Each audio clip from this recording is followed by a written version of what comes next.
प्रिय विद्यार्थियों, बहुत बहुत स्वागत है नवसृजन एकेडमी के इस क्लास में। आज हम लोग क्लास 10th मैथमेटिक्स जो भारती भवन बुक है, बिहार बोर्ड के अधिकतर विद्यार्थी भारती भवन बुक को फॉलो करते हैं। तो भारती भवन बुक से जो चैप्टर है प्रश्नावली 2A आज हम लोग पढ़ेंगे, जो कि दो चौर वाले रैखिक समीकरण युग्म पर आधारित है।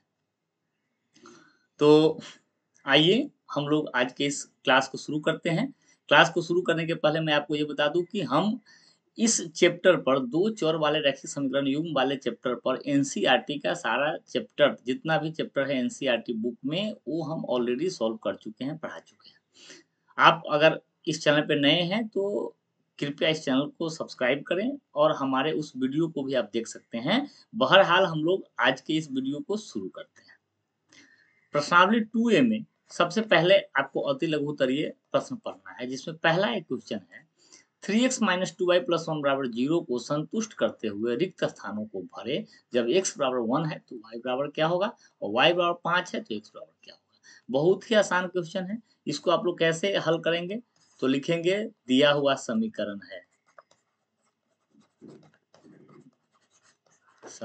है क्या, 3x - 2y + 1 = 0।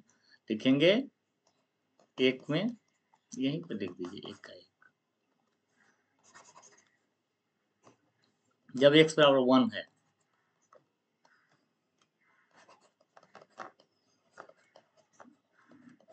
तो 3 × 1 - 2y + 1 = 0। तो ये हो जाएगा 3 इकाई 3, और इसको जोड़ेंगे तो यहाँ 4, तो -2y = -4 हो जाएगा। माइनस से माइनस कैंसिल, y = 4/2 मतलब 2 हो गया। तो जब x 1 है तो y का 2 है। अब कहता है जब y 5 हो तो x का वैल्यू क्या है, तो लिखेंगे जब y = 5 हो तो क्या होगा, तो 3x - 2 × 5 + 1 बराबर हो जाएगा 0। तो 3x ये हो जाएगा 5 दूनी 10, और ये प्लस 1 के साथ इसका जोड़ घटाव होगा तो -9 = 0।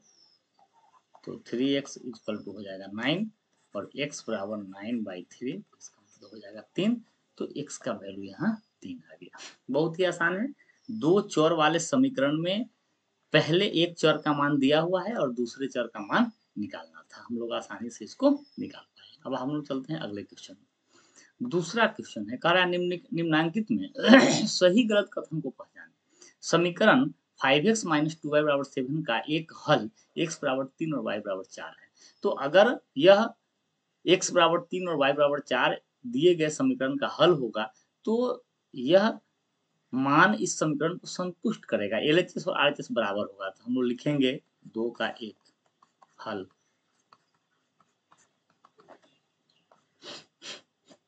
लिखेंगे कि समीकरण 5x - 2y = 7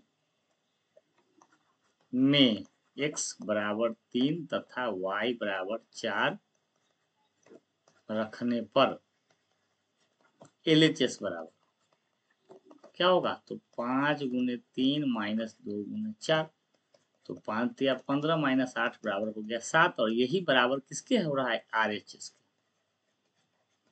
इसीलिए हम लोग कह सकते हैं कि इस समीकरण का एक हल x = 3 y = 4 है। तो ये जो कथन है ये क्या है, सत्य कथन है। दूसरे में चलते हैं। प्रत्येक समीकरण युग्म x + by + c = 0 और dx + dy + a = 0 का एक हल होता है।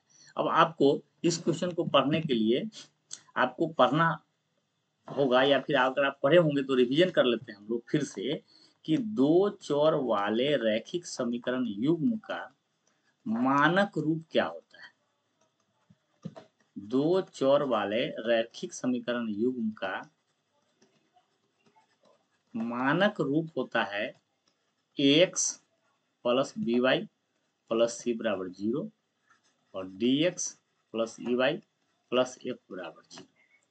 समीकरण नंबर 1 होता है पहले को, दूसरे को समीकरण नंबर 2 होता है। अब इसका जो हल का शर्त होता है, हल निकलने के शर्त क्या होते हैं कि जो दोनों समीकरण में जो x के गुणांक है उसका जो अनुपात है a/d, और दोनों समीकरण में y के गुणांक का अनुपात अगर ये दोनों बराबर नहीं है तो इसका जो है अद्वितीय हल होता है, अर्थात एक और केवल एक हल होता है। पहला हो गया। दूसरा कंडीशन होता है यदि a बटा डी बराबर हो b बटा ई के और ये बराबर हो अचर पद के भी अनुपात के c बटा f के, तो इसके अनगिनत हल होते हैं। और तीसरा जो शर्त होता है कि a बटा डी बराबर हो b बटा ई के बराबर नहीं हो c बटा f के, तो इसमें एक भी हल नहीं होता है, कोई हल नहीं। ये शर्त आपको पढ़ना चाहिए। तो अब जब आप इस क्वेश्चन को पढ़ेंगे तो प्रत्येक समीकरण युग्म अगर कोई भी दो चर वाले रैखिक समीकरण युग्म हो तो सारे के सारे समीकरण युग्म का हल हो ये जरूरी नहीं है। किसी के अद्वितीय हल होंगे, किसी के अनगिनत हल होंगे और किसी के कोई भी हल नहीं होंगे। तो ये जो कथन है ये हो गया असत्य। और आप इस तीन प्रकार के जो हल है इसको भी आप समझ लीजिए। इसमें जो ये पहला दो है अद्वितीय हल और अनगिनत हल वाले को, इसमें से अद्वितीय हल वाले को हम लोग अविरोधी युग्म भी कहते हैं। जिसका एक और केवल एक हल होता है उसको हम लोग अविरोधी युग्म कहते हैं, और जिसका अनगिनत हल होता है उसको हम लोग कहते हैं आश्रित युग्म। और ये दोनों को कहा जाता है संगत युग्म, क्योंकि इन दोनों का ही हल निकलता है, इसलिए इन दोनों प्रकार के समीकरण को संगत युग्म कहते हैं। और जिसका कोई हल नहीं है, जो तीसरा प्रकार है, इसको हम लोग कहते हैं विरोधी युग्म। और इसका एक और नाम आप कह सकते हैं असंगत युग्म, अर्थात इसका कोई हल नहीं है। अब हम लोग इसी पर आधारित, इसी फैक्ट पर आधारित देखिए तीसरा क्वेश्चन भी हो गया। अविरोधी समीकरण युग्म a1x plus b1y plus c1 बराबर 0 और a2x प्लस b2y बराबर c2 का केवल एक हल होता है। अब देखिए अविरोधी जो होता है, यहाँ पढ़ रहे हैं अविरोधी युग्म जो है उसका अद्वितीय हल होता है, अर्थात एक और केवल एक हल होता है। तो ये जो कथन है यह सत्य हो गया। अब चौथा क्वेश्चन है, 4 के अतिरिक्त p के सभी मानों के लिए युगपत समीकरण 4x प्लस 2y बराबर माइनस 8 और 2x प्लस 2y बराबर माइनस 2 का अद्वितीय हल होगा। तो अब आपको इसको थोड़ा सा सॉल्व करना पड़ेगा।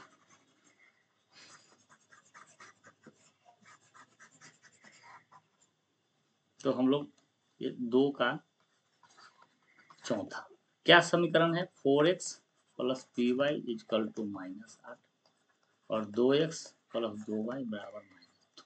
अब इसका अद्वितीय हल होने का क्या शर्त होगा, तो हम लोग लिखेंगे अद्वितीय हल होने के लिए क्या होगा, a बट्टा डी तो 4 बट्टा 2 ये बराबर नहीं होना चाहिए y के जो गुणांक हैं उनके अनुपात p बट्टा 2। तो p का जो वैल्यू है अगर यहाँ 4 हो जाए तब तो ये दोनों बराबर ही हो जाएगा, और बराबर नहीं आना है तो इसका मतलब p जो है, p का मान 4 के अतिरिक्त कोई वास्तविक संख्या होना चाहिए। एकदम सामने से दिख रहा है आपको। अगर p 4 हो जाएगा तब ये शर्त जो है नॉट इक्वल होना है, ये शर्त लागू ही नहीं हो पाएगी। इसलिए अद्वितीय हल होने के लिए p का वैल्यू 4 के अलावा 4 के अतिरिक्त कोई भी वास्तविक संख्या हो तो इसका एक अद्वितीय हल होगा। तो ये जो कथन हुआ, यह कथन क्या हुआ, सत्य हुआ, क्योंकि यह कह ही रहा है कि 4 के अतिरिक्त p के सभी मानों के लिए इसका अद्वितीय हल है। तो 4 के अलावे ये वाकई में अद्वितीय हल देगा। अगर 4 हो जाएगा तो नहीं दे पाएगा अद्वितीय हल। अब हम लोग चलते हैं 3 नंबर क्वेश्चन। 3 नंबर क्वेश्चन हमारा कह रहा है समीकरण युग्म 3x प्लस ay बराबर 1 और bx माइनस 2y बराबर 3 का हल x बराबर 1 y बराबर 2 है तो a और b के मान बताएं। बहुत ही आसान है, 3x plus a y equal to 1 है और bx माइनस 2y बराबर है 3। इन दोनों का एक हल है x बराबर 1 और y बराबर 2। तो a और b के मान बताएं। बहुत ही आसान है, इसको हम लोग समीकरण 1 मान लेंगे, इसको हम समीकरण 2 मान लेंगे। लिखेंगे समीकरण 1 में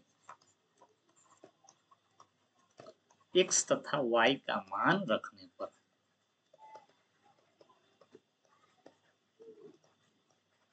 तो क्या मिलेगा, 3 गुने 1 जोड़ a गुने 2 बराबर 1 तो ए का वैल्यू क्या हो जाएगा, तो यहाँ हो जाएगा 2a बराबर 1 माइनस 3, तो और a बराबर -2 और बट्टा में 2, तो हो जाएगा -1। उसी तरीके से समीकरण 2 में x और y का मान लिखेंगे। हम लोग क्या लिखेंगे, पुनः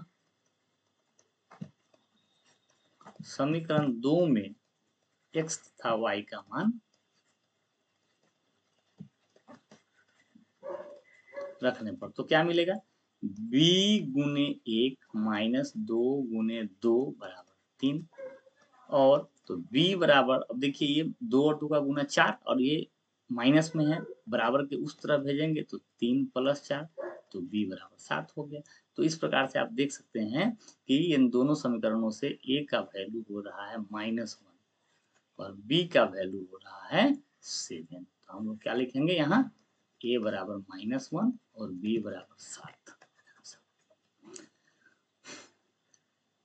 अब हम लोग चलते हैं 4 नंबर क्वेश्चन।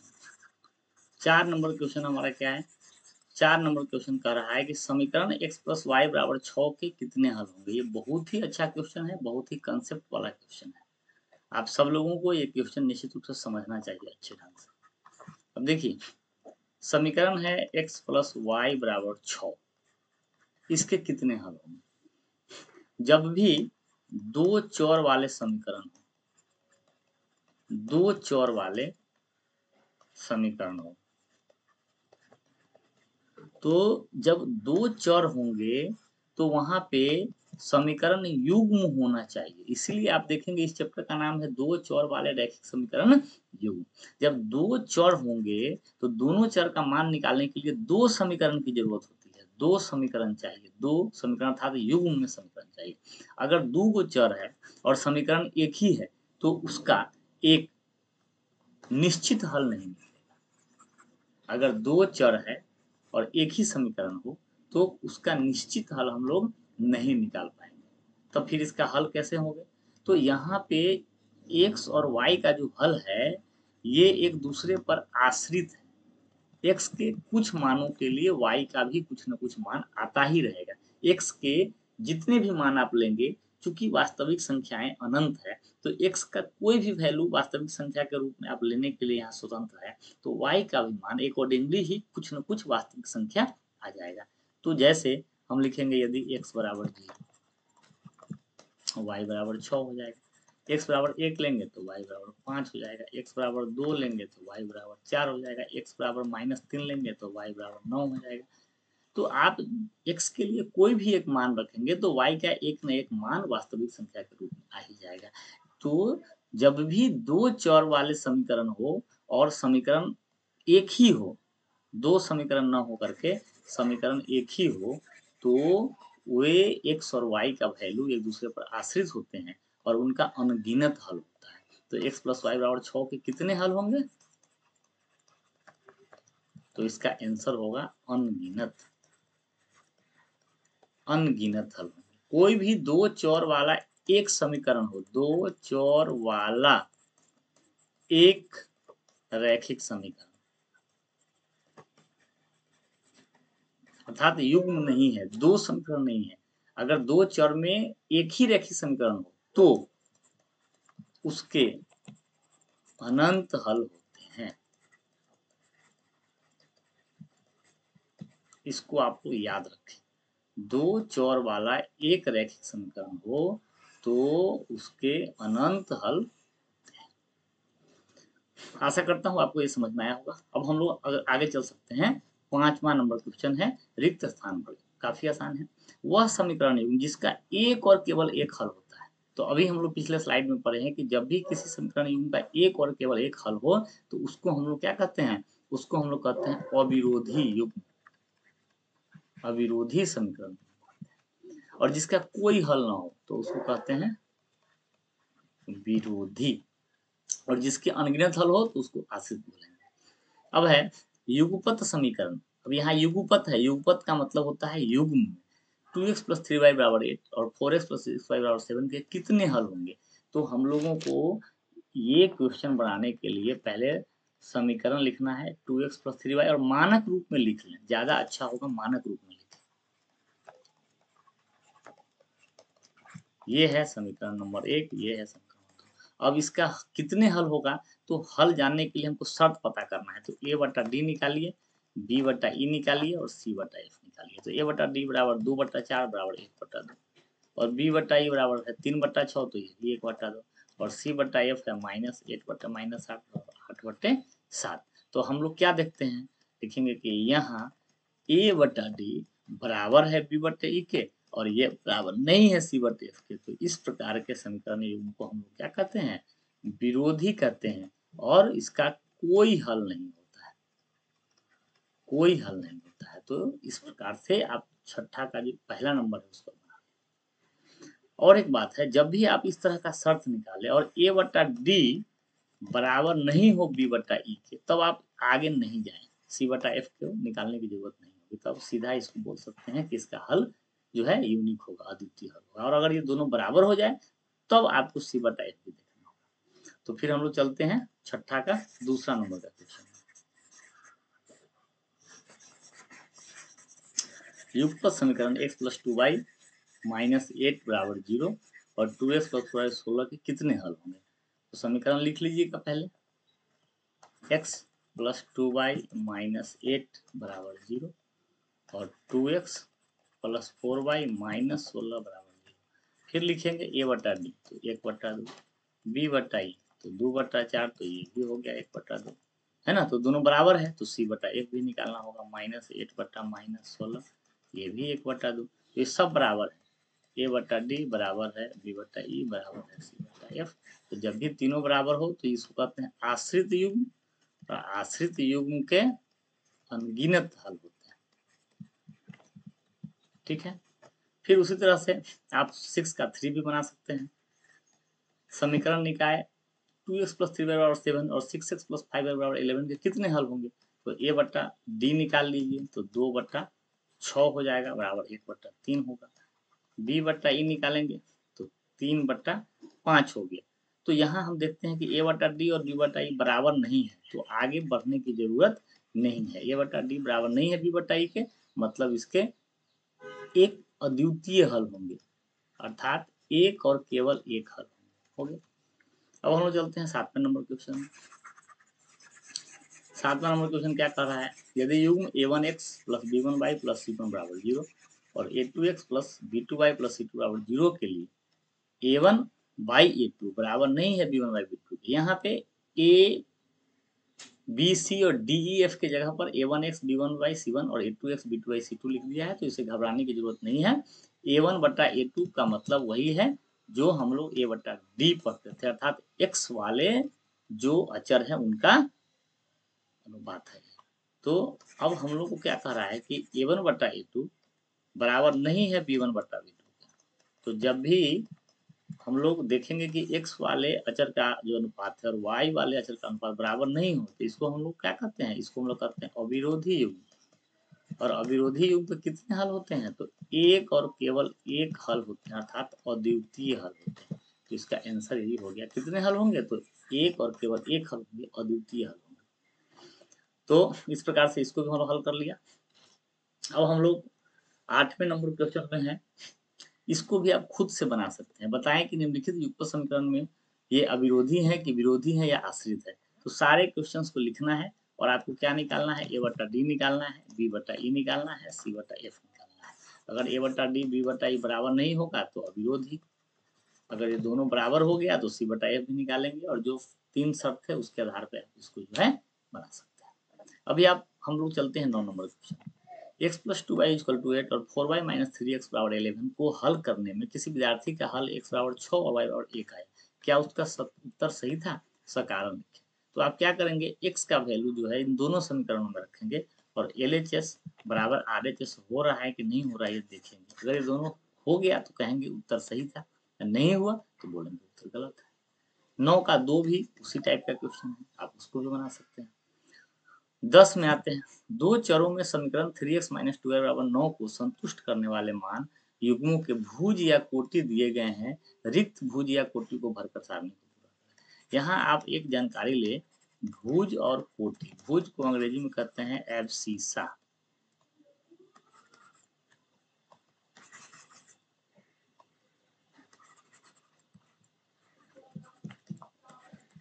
एब्सिसा और ऑर्डिनेट को कहते हैं ओटी। एब्सिसा का मतलब होता है एक्स के मान, एक्स का जो भी मान है वो एब्सिसा या भुज कहलाएगा, वाई का जो भी मान है वो ऑर्डिनेट या ओटी कहलाएगा। तो एक समीकरण दिया हुआ है, उसमें अगर एक्स 3 है तो वाई का वैल्यू क्या होगा, तो हम लोग को जब लिखेंगे, जब एक्स बराबर 3, तो 3 गुने 3 माइनस 2y बराबर 9, तो माइनस 2y बराबर 0, तो y बराबर 0, तो यहाँ पे 0 हो जाएगा। जब x माइनस 1 हो तो 3 गुने माइनस 1 माइनस 2y बराबर 9, तो यहाँ पे होगा -3 माइनस 2y बराबर 9, माइनस 2y बराबर हो जाएगा 12, y बराबर हो जाएगा -6। फिर अब अगर है y बराबर 3, तो 3x माइनस 2 गुने 3 बराबर 9, तो 3x बराबर 9 जोड़ 6 तो 15, तो x बराबर हो गया 5, तो यहाँ 5 भरेंगे। जब y 0 हो तो ये पूरा 0 हो जाएगा, तो 3x, तो x का वैल्यू हो जाएगा यहाँ 3। तो इस प्रकार से ये सब काफी आसान है, आपको इसको खुद ही बनाना चाहिए। अब हम चलते हैं अगले क्वेश्चन। एक घातीय समीकरण 2x plus 5y minus m बराबर 0 को संतुष्ट करने वाले मान युग्मों के भुज या कोटि दिए गए हैं, रिक्त भुज या कोटि को भरकर सारणी को पूरा करें। यह सिमिलर क्वेश्चन है 10 का 1 में। आप x का वैल्यू कुछ रखेंगे तो y का वैल्यू आ जाएगा, फिर y का वैल्यू 0 रखेंगे तो x का वैल्यू आएगा, या खुद से सॉल्व करें। हम चलते हैं 11 में। समीकरण x प्लस 12 और 9 के लिए प्राकृत संख्याओं के समुच्चय में हल लिखें। जब भी हम दो चर वाले रैखिक समीकरण की बात करते हैं और उसके हल की बात करते हैं, तो ये हल जनरली अगर जब तक कुछ कहा ना जाए तो ये वास्तविक संख्या के परिवार में होता है। ये हल क्या होता है, वास्तविक संख्या के परिवार में होता है। परंतु अगर प्राकृत संख्याओं के समुच्चय में अर्थात प्राकृत संख्याओं के परिवार में ही अगर हल निकालना हो, तब हम लोगों को x का मान जो है 1 रख सकते हैं, 2 रखेंगे, 3 रखेंगे और y का वैल्यू निकालेंगे। और जहां तक y का मान प्राकृत संख्या में आता रहेगा, वहां तक आपका जो है समुच्चय, हल समुच्चय आता रहेगा, आएगा। तो हम लिखेंगे यदि x बराबर 1 हो तो y बराबर क्या होगा। तो आप क्या करेंगे, इस क्वेश्चन को बनाने के लिए आप पहले ऐसे कर लीजिए। आप लिखेंगे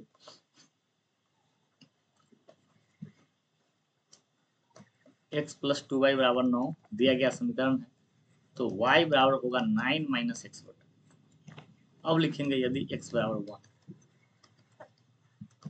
तो y बराबर क्या होगा 9 माइनस 1 बटा 2, तो ये हो गया 8 बटा 2 बराबर 4, अर्थात 1 और 4 एक इसका वैल्यू आया। अगर हम x बराबर 2 रखेंगे तो y बराबर होगा 9 माइनस 2 बटा 2, तो ये हो गया 7 बटा 2 मतलब 3.5। ये प्राकृत संख्या नहीं है, तो 2 और 3.5 इस समीकरण का हल तो है, लेकिन प्राकृत संख्याओं के समुच्चय में ये हल नहीं है, इसलिए ये 2 और 3.5 जो है प्राकृत संख्या के समुच्चय में हल नहीं है, ये नहीं हो पाएगा।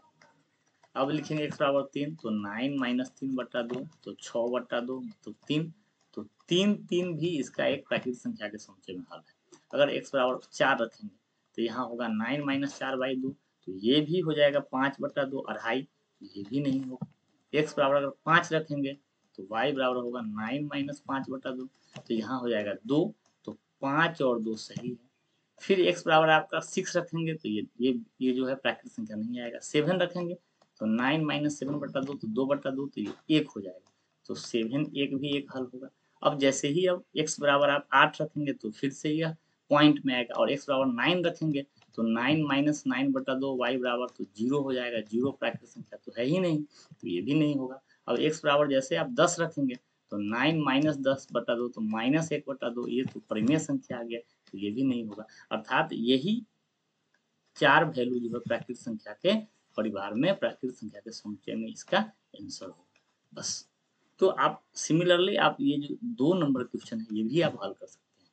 इसके बाद जो है आपका लघु उत्तरीय सारा क्वेश्चन सॉल्व हो गया। प्रश्नावली 2.a जो था, इसके जितने लघु उत्तरीय और अति लघु उत्तरीय थे वो सॉल्व हो गए। अब हम लोग अगले वीडियो में इसका दीर्घ उत्तरीय लेकर के आएंगे। अगर आपको ये वीडियो अच्छा लगा हो तो लाइक शेयर सब्सक्राइब करके मेरा मनोबल बढ़ाएं, और हमारे वीडियो को अगले वीडियो को देखने के लिए बेल आइकन को भी प्रेस कर दें। बहुत बहुत धन्यवाद।